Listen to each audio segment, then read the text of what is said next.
The Saints of Norway. I'm the presenter, and I'm also the owner of Trollhagen Tours, which is a travel agent. I grew up in Fosnavåg, Møre and Romsdal County in fylke in Norge, and moved to US in 1976, and actually became a member of the church in 1976.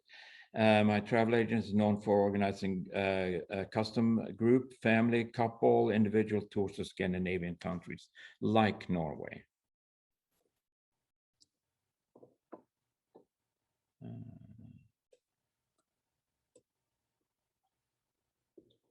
I put it up. I don't know where that comes from. Okay. The requirement for traveling. Okay. Itinerary is highly recommended, and it will go along with the next step. Reservation. Gone are the days when it was possible to travel without reservations in Scandinavia. Highly recommend to have reservation. Travel insurance recommended. Passport a must, and it must be valid 6 months beyond the tour. You won't believe how many people have come with the passport that are not valid 6 months beyond the tour, but that's a requirement for even getting on the first plane. Today, it's not possible for tourists to travel in Norway. While some might argue that, because of the coronavirus pandemic, American tourists are still barred from entering the border to Norway. The government of Norway are evaluating every 2 weeks about which country to open up for tourists. What I read their evaluation, for the most part, they are concerned about the Norwegian natives, where they can travel without the quarantine. For US tourists, going into quarantine for up to 10 days would make it basically impossible to travel. Because that would take up your entire vacation. So I have more information about that, and you can ask a question at the end.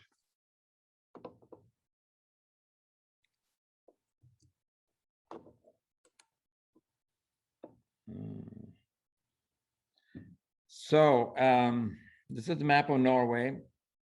It's a long and skinny country. About half the country is located north of the Arctic Circle. The Arctic Circle goes just a little bit north of Mo i Rana. For most tourists visiting Norway, it's common to just travel in the south of Norway. The capital city, Oslo, is very popular, and you see that on the map here. Southern portion, then Bergen on the west coast is very popular, and of course Norway in a nutshell tour. This is often all that tourists see when they come to Norway, but there's absolutely so much more.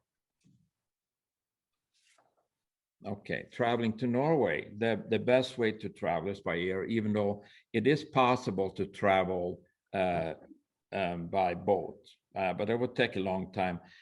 Among the airlines traveling to Norway would be Delta, you see here on a picture here, and they are cooperating with KLM and Air France. So you would probably travel for Delta from Minneapolis to Amsterdam or Paris and change to either KLM or Air France. Those are probably good ways to get to Norway, and well, one of the things about KLM and Air France, they will not just go to Bergen or Oslo. They can also go to like Stavanger or Trondheim and Ålesund and other cities. The fastest way to get to Norway from Minneapolis would be Icelandair, and they have started flying again about a couple of weeks ago. And they will then fly directly from Minneapolis to Reykjavik, where you change to a plane that either go to Bergen or Oslo. Those are the only two places they travel right now. They used to have Stavanger and Trondheim, but that is in the past. Okay, when you enter Norway, of course, you can land in Bergen or Oslo with Icelandair or Trondheim for that sake. If you fly into Bergen, there are several ways, or Bergen or Oslo, there are several ways to make the trip around Norway. You could fly domestically with SAS or Norwegian, or you could take the train, or you can use local service buses. That's a very good way to travel. You could rent a car. If you rent a car, the problem with renting a car in one city and returning it in another is that you have to pay a return fee, which can be fairly high. Besides that, gas in Norway is expensive. There are a number of toll roads, that's another thing, that are also fairly expensive, adds up as you go. And in some cities, it is not at all permitted to enter and drive in the center of the city. And sometimes it's very difficult to do. Okay, the group I'm talking about now is we landed at Flesland Airport in Trondheim. The group had a private bus, and the bus took us into the center of Bergen, where the group stayed for 2 nights. This, of course, is my favorite hotel in Bergen, is Hotel Hordeheimen. That's a hotel with a lot of interesting history, and the food served in a restaurant called Kaffestoga is very, very good. Anyway, it might be nice to start the vacation with at least 1 night in Bergen. If you stay longer, you hold on renting a car, for example, if you insist on renting a car until you leave the city, because driving in Bergen is very difficult with a lot of one-way streets, and parking is unbelievably expensive and difficult to do.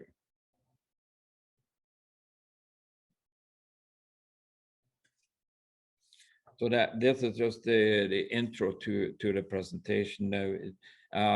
Like I said, it's typically done on the language and culture program, take 2 hours, but I'm going to skip a lot of and concentrate on St. Olaf mostly. So for this tour, we landed in Bergen and then made a trip up to Trondheim for the St. Olaf Festival. The above picture, you see the Bergen Harbor on the right, and on the left you see a statue of Edvard Grieg. Bergen was the home for Edvard Grieg at the Trollhaugen just south of Bergen.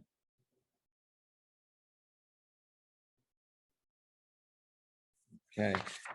Part of the walking tour in Bergen, the group got the second day we were there, we had a walking tour. And here's the statue of Saint Sunniva on the left. Saint Sunniva is one of the saints of Norway. I'm briefly going to mention something about Saint Sunniva. The statue is located in downtown Bergen, outside one of the churches. It's right on the gate to the church, I suppose. Here you see on the right hand corner, you see a group walking into one of the Hanseatic buildings at the Bergen Harbor.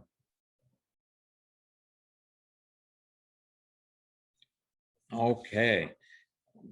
This is a little faded picture actually, but the group was actually getting ready to go from Bergen to Selja on the coast. And in Selja is the cloister of Saint Sunniva is just on an island just outside Selja.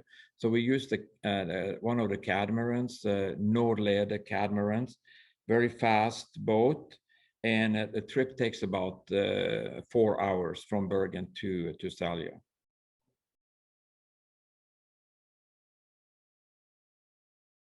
Okay. On this map, I can show you exactly where we are going. Here's Bergen, where we landed. We travel up the coast and stopped in some of the places along the way. I remember Flora and Malö, that's typical. And Selja is on this peninsula called Stadlandet, and it's right in the beginning of the peninsula. So that is where we were going. And after that, we'll continue up the coast and eventually end in Trondheim for the St. Olaf Festival. People still coming in, I guess. All right. Okay. So here's Selja harbor. the group had about 100-yard walk to the Salya Hotel. The hotel actually sent a pickup truck down to the docks. Couldn't take any passengers, but they took our luggage anyway, so we didn't have to drag that long. But it was about 100 yards, just up from the harbor. There you are. The reception at the Salya Hotel, where the group stayed for the night. I have a story to tell you about the Salya Hotel and how much we like the Swedes. Anyway, we had dinner at the Salya Hotel, and this is the typical dinner. You might recognize some of the people in the picture. Linda, for example, singing in the choir. She was with us on this tour, and so forth. But anyway, about Salya Hotel, we were there this was in 2012. And we stayed at a beautiful family-owned hotel. And what happened was that a year later or 2 years later, the family decided to sell the hotels because they didn't want to run a hotel any longer, probably retire or something like that. So they sold it to a Swedish concern. And the Swede was not opening the hotel right away for tourists. They were going to remodel it and so forth. And then, of course, the hotel burned to the ground. And later they found out that the owner of this company, the Swede, had driven all the way from Sweden to Salya and put fire on the hotel and burn it to the ground. And this was not, and that was, of course, to collect the insurance. And it was the second time he had done it to a hotel in Norway. So yeah, they caught him, and he's in prison right now. But the Salya Hotel, beautiful place, was never rebuilt. Okay, the next day, next morning, the group was in for a retreat to see the cloister ruins of the Salya Saint Sunniva cloister on a small island close to Salya. It's right in the bay by Salya. Here, the group boarded a small boat that took us out to the island, and the trip on the boat took about 10 minutes. You see the captain on the boat. And here's a picture out the back of the boat while we were in transit to the island. Took about 10 minutes. It wasn't a very long trip, actually.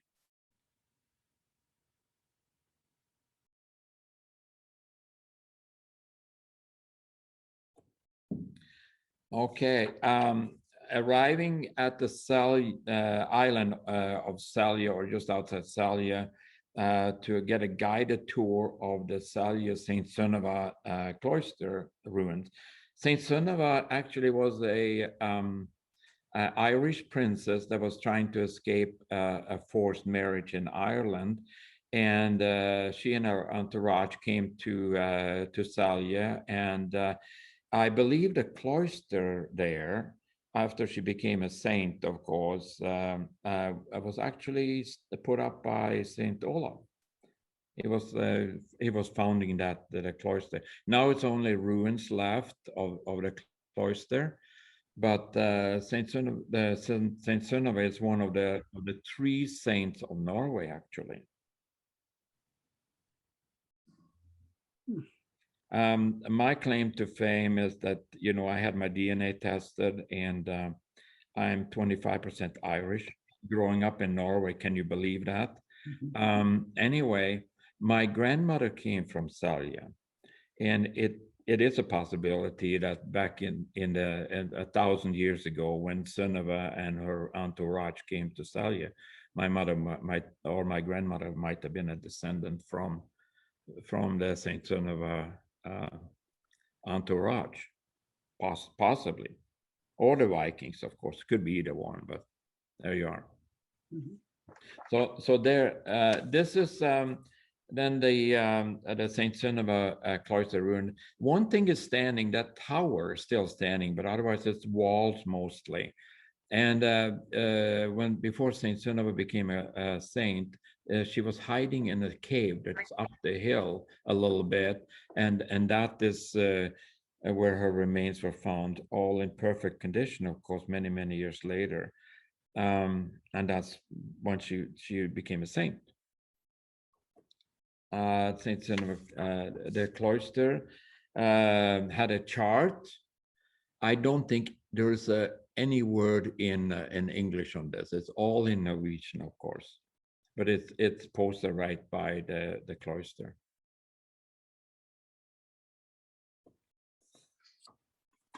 Here you see our guide at the cloister ruin. But quite interesting. He came with us on a boat out there, and then he said, "Just a minute," and he went up the stairs in this tower, and back he came dressed like a monk. You know, he had he had stashed his outfit, I suppose, up in the stairway, but quite interesting.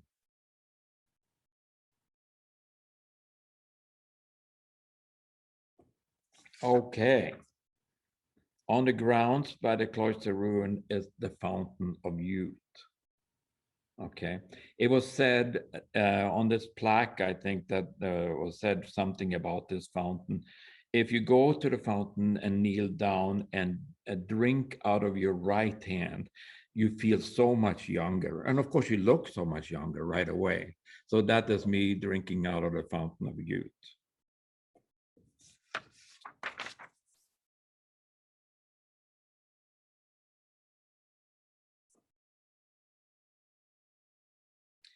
Okay, now this is a portion where the group was actually traveling much more up the coast and stopping in many different places. And I'm going to skip that part and get to Trondheim. So this shows a map. Here is Stadlandet, and Selje would be right where my mouse is pointing right now. And the group then traveled up the coast and stopped in Ålesund and Molde and Kristiansund, of course, and then eventually came to Trondheim. And we were there particularly for the 50th anniversary festival.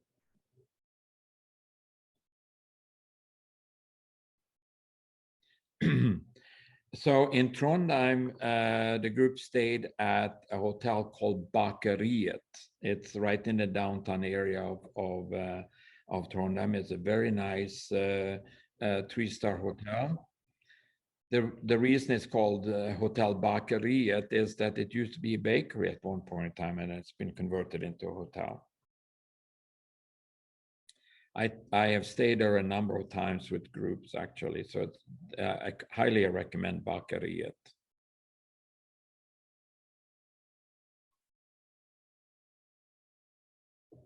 Here in Trondheim, this statue is quite interesting. It's located directly outside the tourist information office. At least it used to be the tourist information office in not very far from Nidarosdomen church that you see in the right-hand picture. This lady, statue of this lady is called the Goddagen lady. And the story is that she used to be a waitress at one of the restaurants in Trondheim. And then when she retired, she spent every day standing on this corner in Trondheim and greeting everybody, saying "good dagen" to everybody, and pointing towards the cathedral or something like that if people was on the way to the cathedral. So this location is probably a couple of 100 yards from the actual cathedral.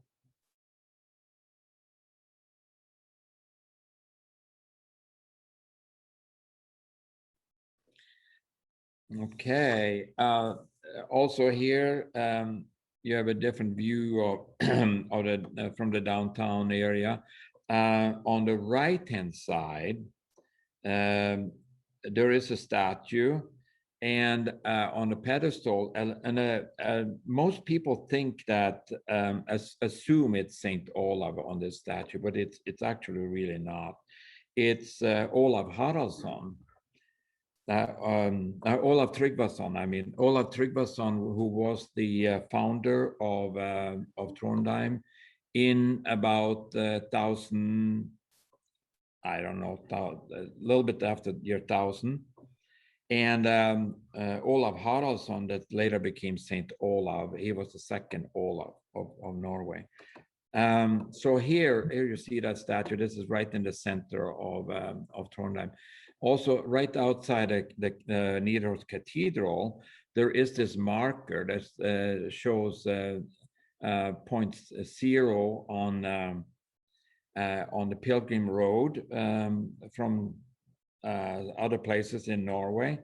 I've seen a marker like this in Hamar, for example, where it's more than 400 kilometers from the end by the cathedral ruins there, Domkirkeodden. Yeah, but the pilgrim trail goes all the way through Norway, over the mountain and so forth, and this is the 0 point where you are actually arrived at the cathedral. Let's see. This is we had the group had a walking tour of Trondheim, and this is our guide. And the first morning we were there.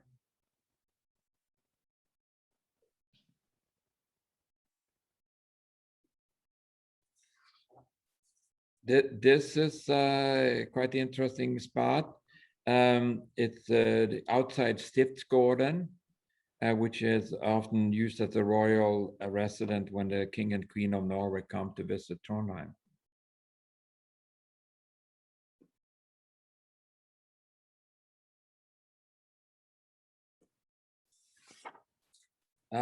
See, in one of the parks in Trondheim, it's called the Tordenskjold Park. The guide showed us a monument built after the July 22, 2011 massacre in Oslo, where 77 young people were killed by the terrorist Anders Breivik. Some of the victims were actually from Trondheim. So there's a monument or a memorial in this park.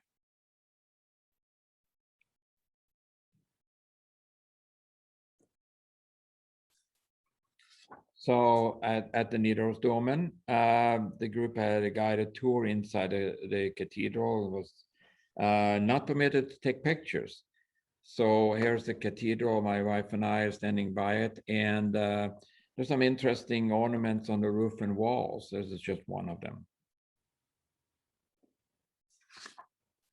Okay, just to skip and a jump from Nidaros, the iconic Gamle Bybroen, the old city bridge is crossing the river Nidelven. The red bridge with the portals is really unique to Trondheim. And in the picture on the left, you see the spire of the cathedral right behind you.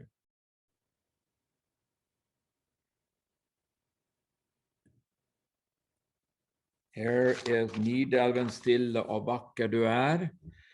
This picture is taken from the bridge looking down the river. We are actually so close to the harbor. At high tide, seawater flows back into the river to this point.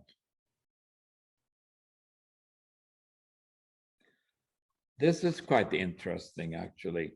The bike lift in Trondheim, some of you might have seen it.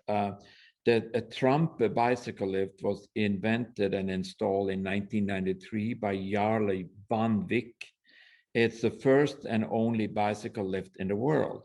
In 2013, it was upgraded and rebranded under the name Cyclocable by Ski Rail, which is part of the Poma ski lift group. And it has the way it works, there's a cable underground that goes up the hill and so forth. And you put a crone in this meter here, and then you hold your foot on down here by the cable. There's a footrest, and you have to ride your bike to get it. It takes a little bit of practice. A lot of people fall off the first time. But it's Jarle Van Wyk. He lived on top of the hill, so that's the reason he invented this bicycle lift. There's another view of how it's working.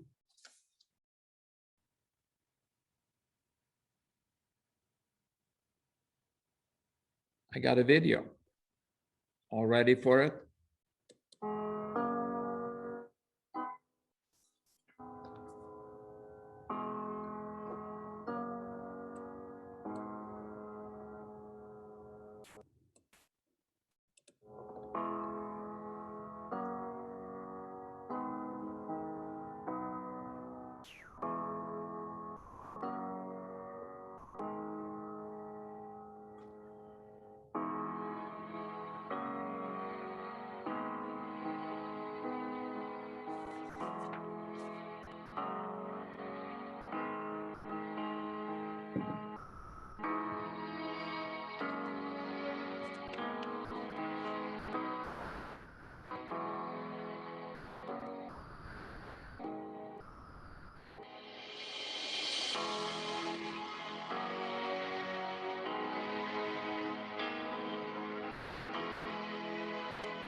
Okay, I'm back. Here's a map of where we're going to Stiklestad. Now we're getting into to the trip to see Stiklestad.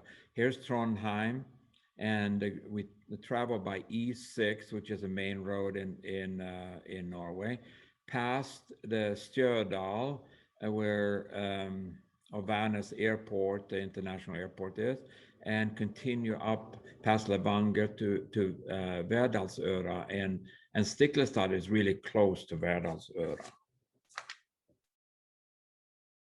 So here, the next day then, the group was scheduled to take a trip to Stiklestad north of Trondheim, where we spent the entire day with a guided tour of the grounds, including the Stiklestad church that you see on the right-hand picture, built at the spot where St. Olaf's fell.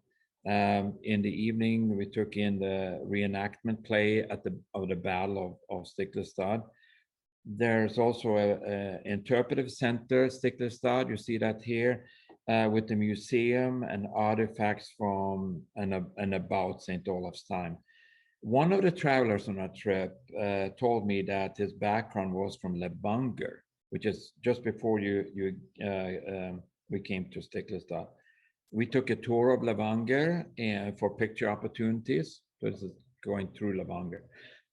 The tour from Trondheim to Stiklestad took about an hour and 20 minutes approximate. So that is the distance driving on a fairly good highway.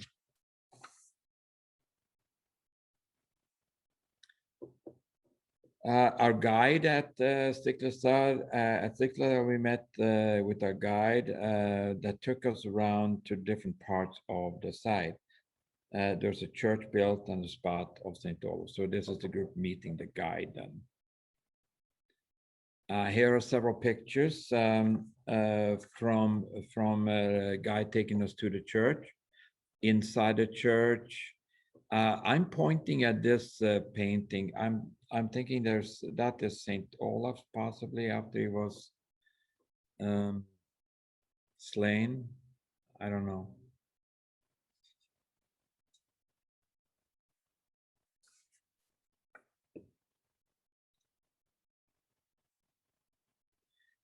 This outdoor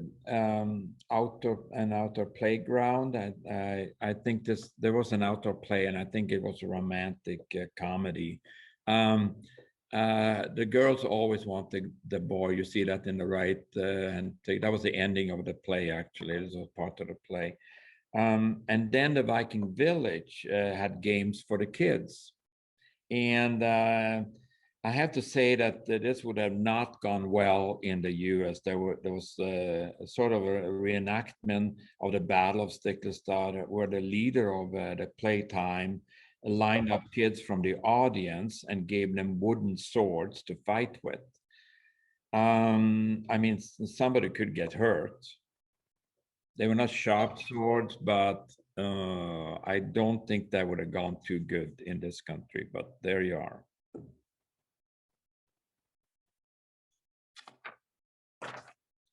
Okay, the play at Stiklestad is a reenactment of the play where or the battle where Saint Olaf was killed in 1030. July 29, 1030 was the day of the battle. The bad thing of becoming a saint is that you have to die in the process. It was said that the miraculous things happened with and around Saint Olaf's body after he was killed, and that's how he became a saint. I believe that's a prerequisite for becoming a saint. It was impressive by this. I was impressed by the size of the amphitheater. We did see a horse in full gallop across the stage. The stage must have been close to 200 yards wide, and it had seating for 7,000 people. It was a fantastic evening to see this play.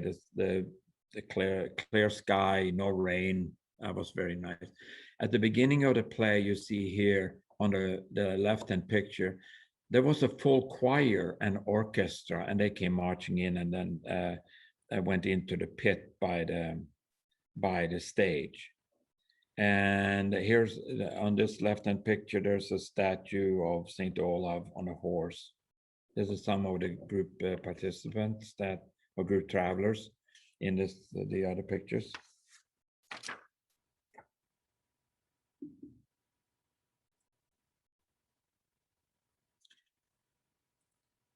The play at Stiklestad, the play was in Trønder dialect, the local dialect.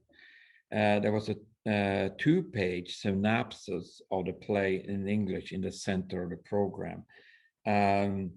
For most Americans, they could not understand much of what was said in the play, but it was fine. It was just sit there and watch what was going on. You got an idea of what was going on by the action. There was no subtitles, of course, and no translation, so it was just sit and watch. The interesting part about it, the main actors anyway are rotated every 2 years. The play is 4 days leading up to July 29th, so a few times before, not just on the 29th. The last one would be on the 29th. And so they rotate actors, they're new actors every 2 years, and I believe that the play would look different, and the choreography and so forth would be slightly different from period to period. In the picture to the left, you see Saint Olaf entering the stage on his horse. He came right through the audience and really close to where we were sitting. The history say that the Battle of Stiklestad, Saint Olaf was coming back to Norway to become he had been the king, but he was trying to win back the kingdom. And he had a war. He was trying to bring Christianity back to Norway, and he had a war with the page and the farmers and so forth. The leader of the pagan army, one of the leaders, Tore Hund, was the person that struck Olaf down at the battle. When later Tore learned about the miraculous things that happened to Saint Olaf's body, the history said that Tore Hund took Christianity. One can say that Saint Olaf lost the battle, but he won the war. So these are pictures from the play. Here you see formed as a cross, you see the Saint Olaf army basically before the battle.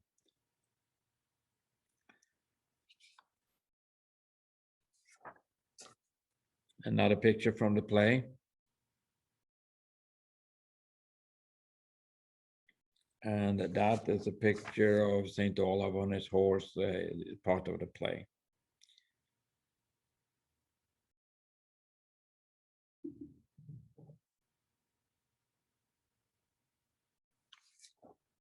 See, at the end of the play, a presentation of the actor, you can see how many actors there were in this play. A lot of them have, or most of them had no line at all, of course, but it covers almost the entire stage.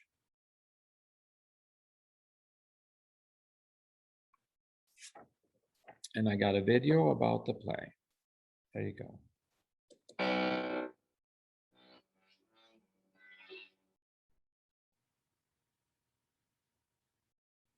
Go back in time. What would you see? Olaf Haraldsson is back in Norway.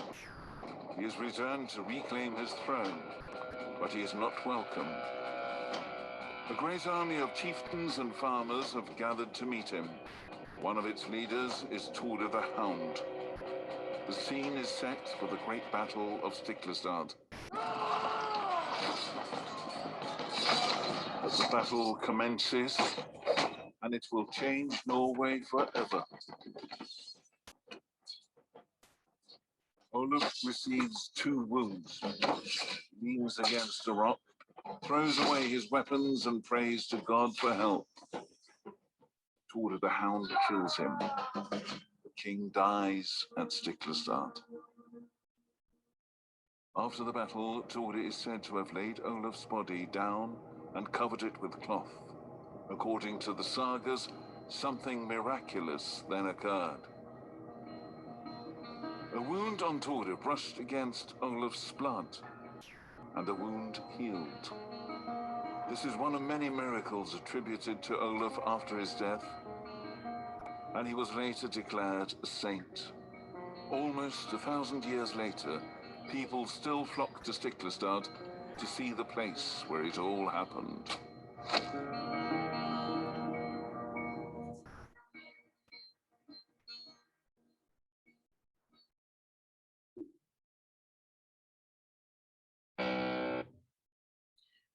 So now the group went back to Trondheim. It was late evening, I remember, and we came back to hotel quite late.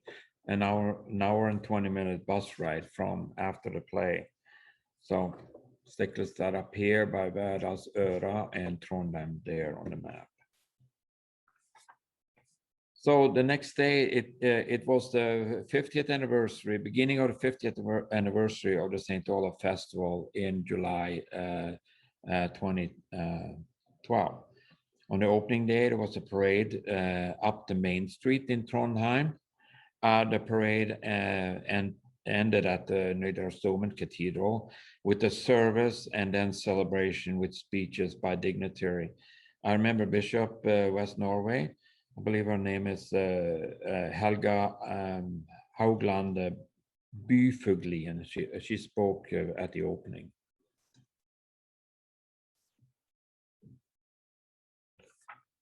So this is part of the parade, the St. Olaf's Festival 50 year. Oops. Another part of the parade, or picture from the parade. Here you see some of the dignitaries coming with the drummer and so forth, and entering Nidarosdomen.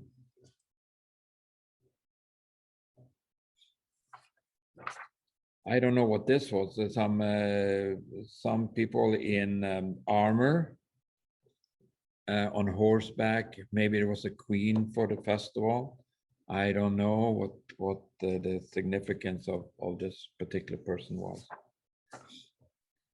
Here's the picture of the jesters. They had those too.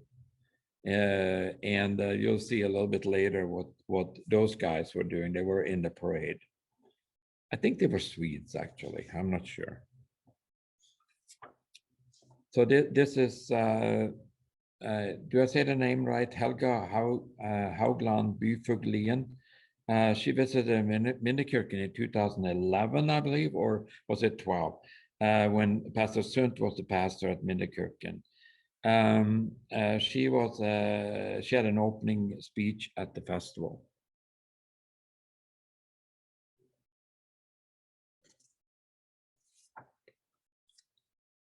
Entertainment at the opening of the festival ceremony. Quite known entertainers, actually. So a lot of people knew who the actors were.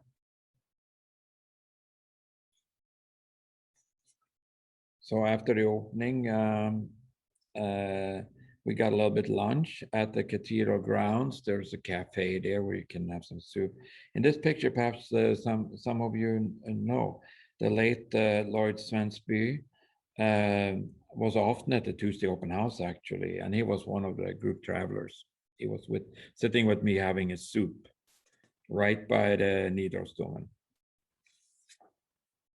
Some of you might know, remember Lloyd. The festival grounds resemble very much a fair with vendors selling their goods. Here we see a couple of vendors. This one in the right, in the left-hand picture, was selling food items, cheeses and other things. And here you have carved wooden items in this one on the right.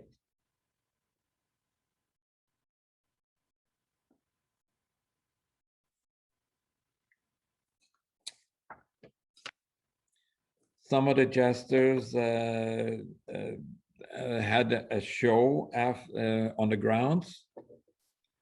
This guy, what is a mouse trap or something on his tongue? I thought that was kind of bizarre, but that's what he was doing. So they had a show on the grounds by the cathedral. I think you had to be there to find out exactly what they were doing. Anyway, there was more entertainment on the stage going on all day. And actually for a couple of different days, then the group ended up leaving the next day, going back to the United States. So we got to see the beginning, and you could probably have gone to some of the events if you really wanted to. We weren't particularly going, but there was music events in many places, not just by the cathedral.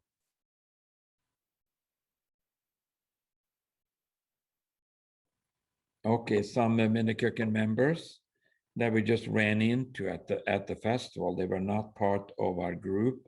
And the left-hand picture, Inger Stenset, she just showed up and said, "Hey, I know you," kind of thing. And here's Tom Landman, also a member at Minnekirken, in the right-hand picture. He just suddenly was at the festival.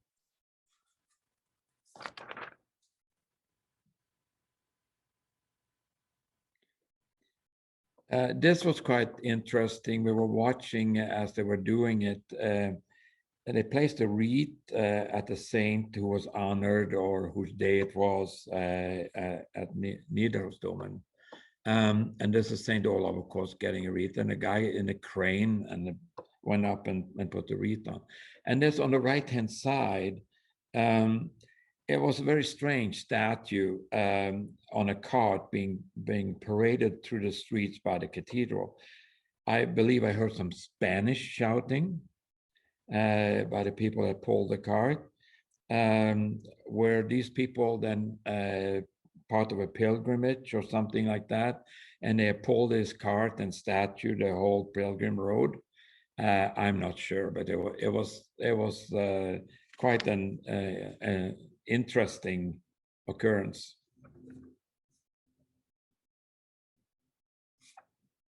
Some of you know who this is.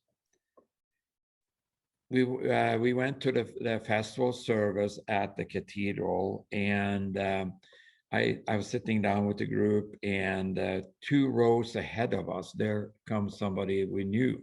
And I said to my wife, I said, who is that? Do you know who that is? That is the former pastor at Minnekirken, Björn Sørensen, and his wife. I think she was the one that started Tuesday Open House many, many years ago. Anyway, they came and sat down at the service just ahead of us. And after the service, we met up with them, of course, and talked with them a little bit.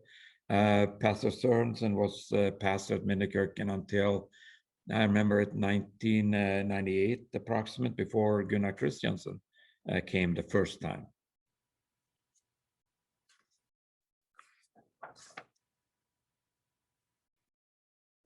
Okay, here was a bonus to our tour. We had an extra day after the opening of the festival and the last day in Trondheim. I decided, we'll take the group out to Hegra Fortress, which is close to the airport, Stjørdal and Værnes Airport. Takes about a little bit over half an hour to drive to Hegra. There we go. We drove past the Hell Station to get to Hegra Fortress. The fortress was well known because it was the last holdout place during the beginning of the Second World War in Norway.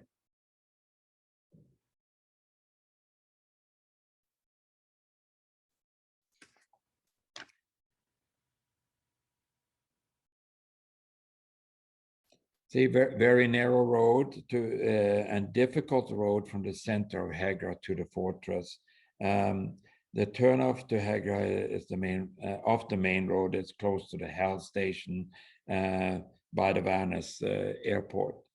The Hegra Fortress was built in the early 1900 when Norway ended the union with Sweden, it lasted, or the union lasted from 1814 to 1905. The fortress was built to protect against Sweden that would come over the border from the east. In 1940, of course, to accommodate for the defense of Norway against the German, the guns had to be very hastily moved to face westward to the sea where the German was coming. So this is the road up to the Hegra Fortress. In 1940, 1910, probably built in the early 1900. At the entrance of the Hegra Fortress is a statue of the commander at Hegra in 1940. His name is Hans Reidar Holtermann. The Norwegian forces held the fortress from April 10th, 1940 until May 5th, 1940. It was so difficult to take the fortress. The only reason they finally gave up and surrendered to the Germans was they ran out of ammunition.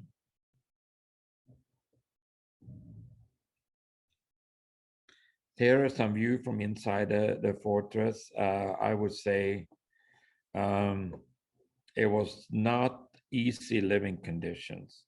This is the tip of a bomb that actually was dropped on the fortress from a plane, and the tip survived somehow miraculously and was found in a farmer's field some miles away, and then brought up as a viewpoint or something to look at. Here's one of the gun hiding or whatever. You had a gun in here, and they had to be hastily moved so that they faced west instead of east. Anyway, here's my wife and I on top of one of the fortress walls, overlooking this country. Beautiful countryside, but fortress was up on the hilltop, and it was very, very difficult to take. So now we travel from Trondheim to Bergen to Trondheim. The group has seen the sites of two of the Norwegian saints. The third saint of Norway is centered on the east side of the country, close to Oslo. That is Saint Halvard. Even so, Saint Olaf was credited by founding, for example, Sarpsborg, east of Oslo over 1,000 years ago. The group ended the tour by flying out of Trondheim International Airport at Værnes, just north of Trondheim. And yeah, this is then Saint Halvard. He lived from 1020 to 1043 and commonly referred to Saint Halvard. It's a patron saint of Oslo. He is considered a martyr because he defended an innocent thrall girl, a slave girl. His religious feast day is May 15th. So this is a weapon shield for Oslo, and his picture in it. My wife liked to take pictures of manholes for some reason, but they're quite picturesque in Norway. Some practical notes about this vacation. This was a 12-day trip. Cost of vacation, the average tour, including air, land, and breakfast, 11 breakfasts and 6 dinners, about half the dinner, no lunches. The cost was approximately $250 plus per person. So the 12-day tour was $4,200. It's a fact that the price of travel has increased, but we try to hold the cost down. And I could imagine a trip like this would be $400 to $450 per person per day, including the airfare. Okay, that's the end. I can stop sharing and we are ready for some questions. I have a few minutes left.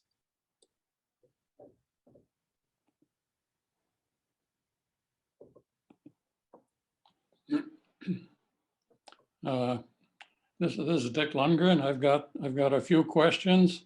Okay. First of all, just a note, the head count looks like 34 or 35 people, which I thought was pretty good. 34, yeah. And in the chat room, there's one question, which was not from me, but Wendy Storhoff was wondering who handles the mute button, and then she says, "Thanks, Kaya." Is Kaya in charge of the mute button? I believe so. Yes, I am. Yeah, you can do that, Kaya. Yep. Okay, well, the rest of the questions unashamedly come from me. The first one I wondered about is when you're traveling up the coast, are you using the Hurtigruten or other boats? In some of the travel, we have used Hurtigruten.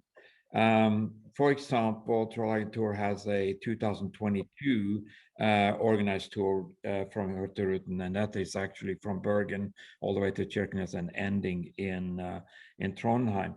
Now, in this particular trip, we did not use Hurtigruten at all. We went by the catamaran from Bergen to Selja, and then a bus from there to Trondheim. Okay, the next question, quite a few slides back, there was the memorial to all of the children that were killed. And at the bottom was the name Jens Stoltenberg. Yeah.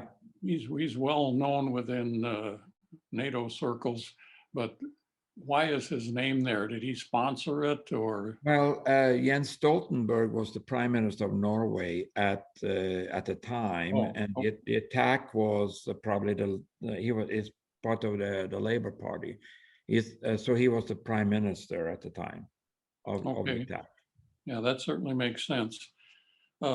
Next question, the 0 kilometer marker in Trondheim, it just made me wonder, in your tour, did anybody walk like from kilometer 1 to kilometer 0 or no? No, none of the people in the group wanted to walk too much of anything. Actually, walking around Trondheim was probably enough. But Yeah, the pilgrims actually made the trip, and it was their goal to come to Nidarosdomen for this festival, of course. And I've seen the markers, you know, at Domkyrkan in Hamar, for example, there's a marker right outside that one. And I believe that's 400 some kilometers, but that was the end point in Trondheim. You had to be a true pilgrim to go that far on foot. Yeah, I think actually the Pilgrim Road starts south of Hamar. I'm not sure exactly where it starts. Maybe it starts in Europe somewhere, but maybe somebody else would know exactly where that goes from. Okay. I also had a question on the bicycle lift. I didn't quite understand how that worked. Is it a moving ribbon or? Well, there's a cable underground actually running all the time, right? It's kind of it reminded me of the cable cars in San Francisco. Actually, there's a cable running underground, and then when you put your krona in, there was a footrest that dropped down and attached to the cable. Right, so you have to have one riding your bike, sitting kind of over the bike, and then one foot, your right foot on be very stiff and holding on basically to ride up the hill. It took some practice. I could see that. Okay, but you don't propel your own bicycle. You just No, that's the point. You just ride the bicycle, and you have to steer the bicycle close to where the track goes, so that you can reach the foot pedal that comes down. If you fall off, you know, the foot pedal just goes to the top and come back down again, and it become part of the next load, I guess. Okay. Next question. I'll admit to being attracted to Norwegian blondes with long blonde hair. And in the play, Stiklestad, there was I guess she was an actress. At one point, she was just sitting on the top of the sod top of a little building. And then later she appears standing up in her white gown and like it's dirty from the knees down. Yeah. Can you tell me anything about that lady? Well, I can't recall what her role was in the play. I believe there was an old man in the play, and you know some of it is fictitious, of course. And Saint Olaf was coming through to force Christianity on some of the actors. I think she was one of those. She had a specific role, but I can't recall exactly what it was now. Okay, here is a note, not from me, it's from Leon Johnson. Yeah. The Spanish group was probably carting around a statue of Saint James of Santiago. He was supposed to have appeared at a battle against the Moors so that the Spanish Christians won. So he is often depicted with a sword. To me, that sounds very plausible. I know there's a long pilgrim route to, I think it's San Jacques de Compostela in Spain. And it's just another pilgrim route story. Right. I could see that it's true, because I did hear Spanish being shouted or something, and maybe they have been pulling this cart with the statue for a long stretch on the Pilgrim Road. I don't know for sure, but it looked like they were just arriving. Yeah. Well, that's interesting. There's no more questions in the chat room. I have one last one. The red recording light is blinking, so I assume the recording is still running. Yeah. My question is, there are certainly people who may want to see this recording, and how does that work? Is it, well, so Kaya can answer to that, but we typically put the recording on the Middelkerken website. Okay, It's a YouTube recording per se, but there will be and then the recording will be inserted on the Mini Cooking website. By the way, there's a new website running right now. Did you know that?